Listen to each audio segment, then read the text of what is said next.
Assalamualaikum warahmatullahi wabarakatuh. Apa kabar kalian semua? Semoga kalian baik-baik saja dan tetap diberikan kesehatan oleh Allah Subhanahu wa Ta'ala. Bantu channel kami yuk dengan cara subscribe dan tekan tombol lonceng kalian. Terima kasih, semoga kisah ini bermanfaat. Umat muslim wajib tahu, bukan dapat pahala melayangkan dosa. Bacaan ini diharamkan dalam sholat. Apakah sholat menggunakan bahasa lain selain Al-Quran menimbulkan dosa? Bacaan seperti apa yang diperbolehkan dan dilarang dalam sholat? Benarkah ada bacaan ketika dibaca bisa menyebabkan kita mendapat dosa? Bacaan yang diharamkan dalam sholat yang justru mendapatkan dosa. Saat melakukan sholat, ada bacaan-bacaan yang wajib kita baca, seperti Al-Fatihah di setiap rakaat. Ada juga bacaan-bacaan sunnah seperti surat-surat pendek Al-Quran yang dibaca di 2 rakaat awal. Lalu, apakah kita bisa menambahkan doa-doa pribadi yang bersifat duniawi? Syekh Ali Juma punya jawabannya.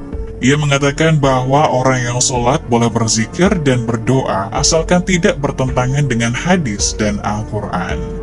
Pendapat ini didasarkan pada argumen Imam Ibnu Hajar Al-Asqalani yang berkata Imam Ibnu Hajar dalam Fathul Bari saat menjelaskan sabda Nabi mengenai doa yang dibaca setelah tasyahud, kemudian orang itu dipersilakan berdoa dengan sesuatu yang mengagumkan dirinya dan orang itu pun berdoa.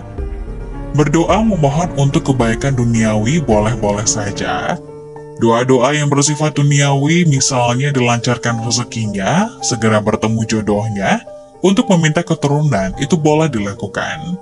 Hal ini juga dibenarkan oleh Imam Al-Baji dalam Al-Muntaqo Syarah Al-Muwatta. Beliau berkata, bahwa ini sebagaimana Imam Malik berkata, tidak masalah berdoa dalam sholat maktubah dan dengan bentuk doa sesuai yang dikehendaki, baik berupa doa ukhrawi ataupun duniawi, baik yang sesuai dengan doa dari Al-Quran ataupun mengarang sendiri.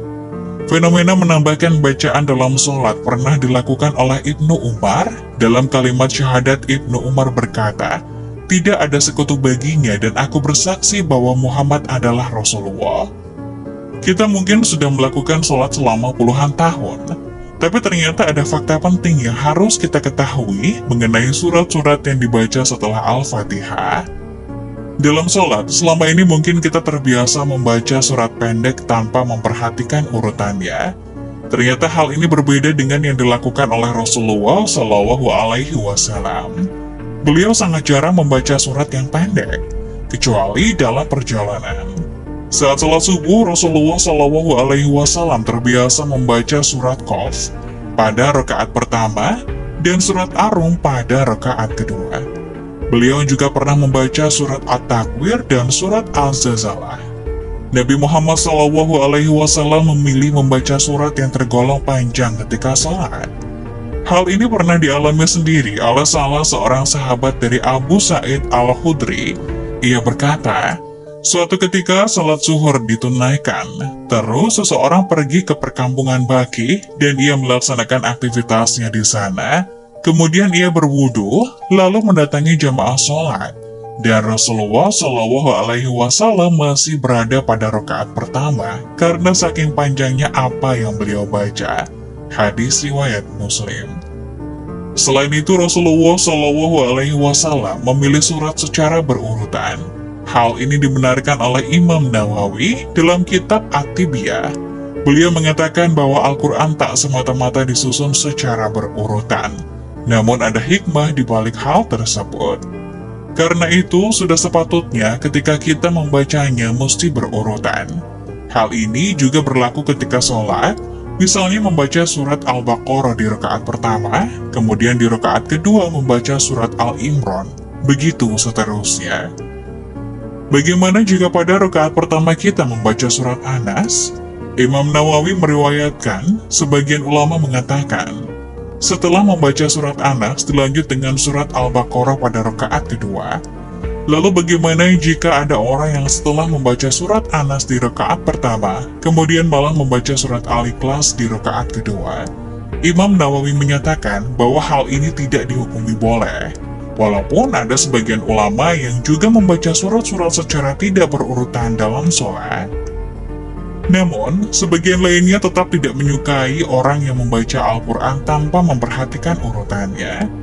Ada pengecualian dalam membaca Al-Quran secara berurutan dalam sholat, sebab ada beberapa surat yang dianjurkan untuk dibaca pada sholat-sholat tertentu.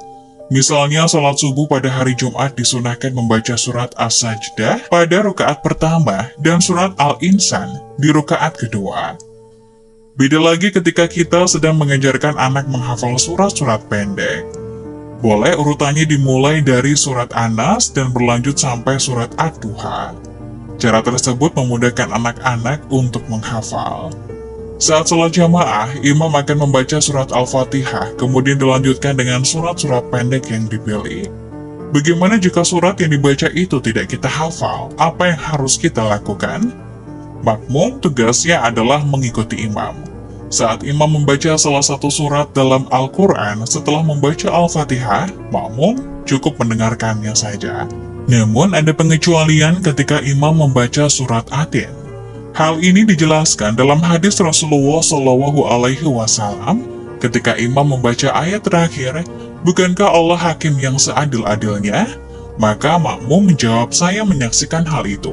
Hadis riwayat Abu Daud dan At-Tirmizi. Dalam sholat, kita sudah diperintahkan untuk mengikuti cara sholat Rasulullah SAW. Kerjakanlah sholat sebagaimana kalian melihatku melakukannya. Hadis riwayat Bukhari. Nah, bagaimana menurut kalian? Jangan lupa tulis pendapat kalian di kolom komentar ya. Wassalamualaikum warahmatullahi wabarakatuh.